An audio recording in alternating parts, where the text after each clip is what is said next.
What's up, you guys? This is Rukov for RukovGrind. Before we continue, please make sure you don't just watch that episode and listen to it on the background like you're listening to music. Please think and watch the situations and think of what I'm saying and what I'm trying to show you. This way you're going to improve your game. Smash the like button, consider subscribing, and leave me a comment with any questions. With that said, enjoy the footage. I'm kind of... What I wrote here, you can see it, so you don't think I'm lying to you, but pre-flop 3-bet, not really. I think on 2-0 limit you can just call and play a small variance game. I don't know. You know what I mean? Keep the pot small. I think you're maybe a little bit better than his range, but not by a lot. See if it's the button opens, yes, you definitely can 3-bet for value, but versus him, kind of borderline, you know, you're not that much stronger. I think you are stronger, but let's see. Yeah, you're not. You're not. Yeah, kind of, sort of, same shit. But when you 3-bet 3, what do? We create a bigger pot that we're going to play out of position, and we want to miss. See, if it's aces, kings, and queens, I have no problem. Okay. But for now, at least for now, see, when we go to higher stakes, it's going to be a little bit different. We're going to 3-bet a little bit different. Like deuces, 3s, 4s, it's a 3-bet. Ace 5, ace 4, it's a 3-bet. But here, just stick to a simple game. And see, second thing I want you to remember, before I told you to remember something earlier in the video, I'll tell you a second thing to remember. Don't be smart, be wise. Okay? So if you 3-bet and the pot is big, board doesn't come like this, you gotta be smart to solve the problem. You gotta be smart to solve the situation, right? How about instead of being smart, bro, you just being wise and you just call here, leave the pot small. When the board comes not like this, you check, he bets, you fold. Easy game. Okay. You know what I mean? Okay. Now I get it. Maybe you're a super smart guy and you're gonna spend, 1 hour resolving this hand. Hand review, blah, blah, blah. Why bother? Just be wise. This comes from I don't remember what book I read, but they said that a smart person can solve every problem in their life.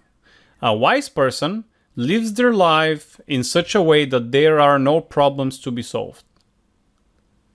Does that make sense? Oh, that's very good. That's not only for poker, for life, same thing. And a third thing I want you to remember, which we haven't been in a situation for you to remember, but again, very important. So when you watch the video, please write it down. Current events tend to form future trends. Do you understand what it means? What something is doing, yeah. Current events, whatever someone is doing right now is the current event, tend to form, so most likely, future trends. What's going to happen in the future. So whatever somebody doing right now, we expect him to continue to be doing that. If somebody's a liar, we expect him to continue to be a liar. If somebody's thief, we expect him to continue to be a thief. If somebody's a good person, that's how when someone's a good person and someone tells you, oh, he did this, something bad, and you're like, no, I don't believe that. Because you just can't believe it. He's such a good person, right? Same here in poker. If somebody is betting, we need to expect them to continue to be betting. If somebody is checking, we expect them to continue to be checking. I think I mentioned that into the course. So if you think that sometimes you're going to call the turn and you think, oh, maybe they check the river, why would you think that? They bet the flop. Hold on. They raise pre-flop. They bet the flop. They bet the turn, and now you think they're going to be checking the river? There's no indication of that. So whatever they do now, we assume and expect they're going to do in the future.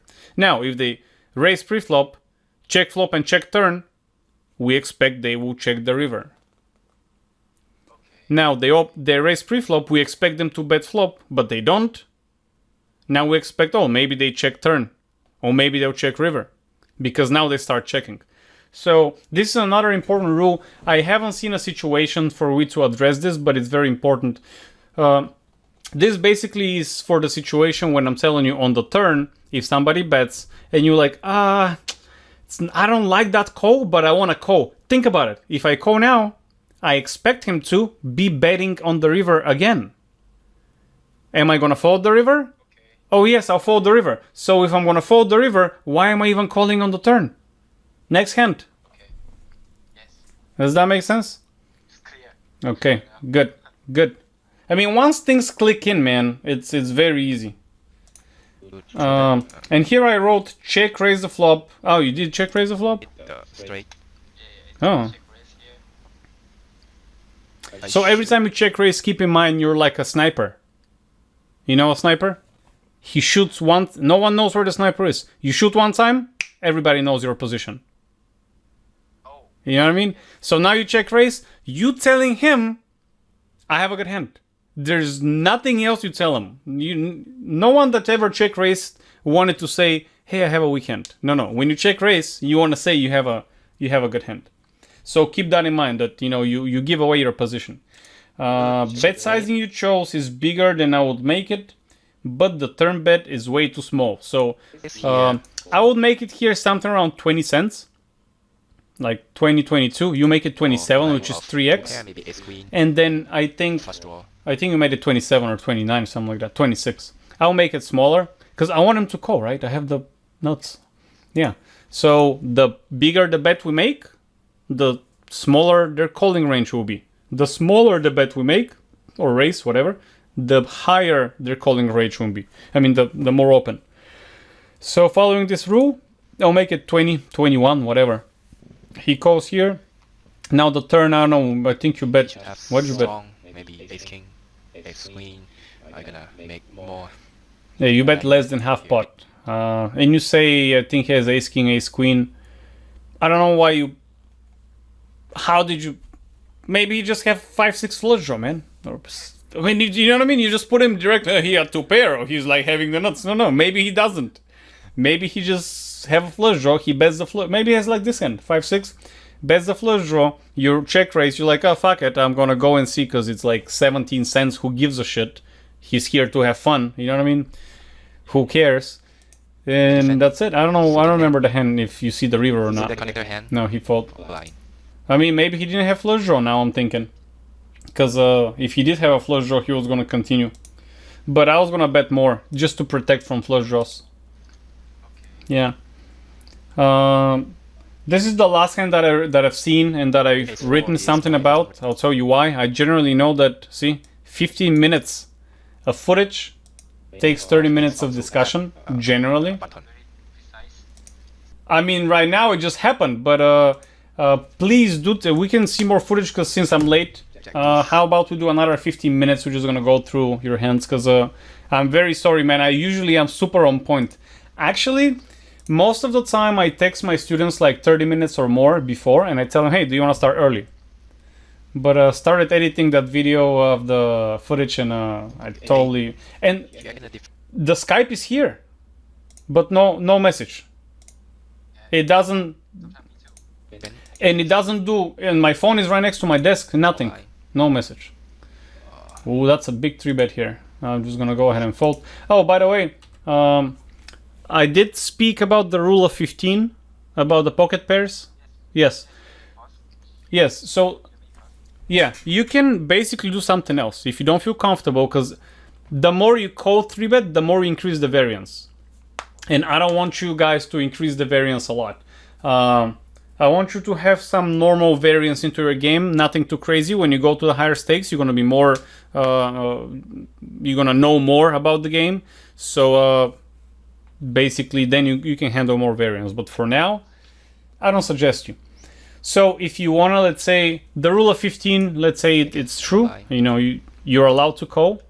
What is that, 21 times 15? Whoop. 3 down. Let's assume you can call, okay? Just now, if you want to call half of the 8s, you can say, if I have the 8 of spades or the 8 of hearts. Okay. This is half of them. So now you create 50% calling range. Yeah. Yeah, watch.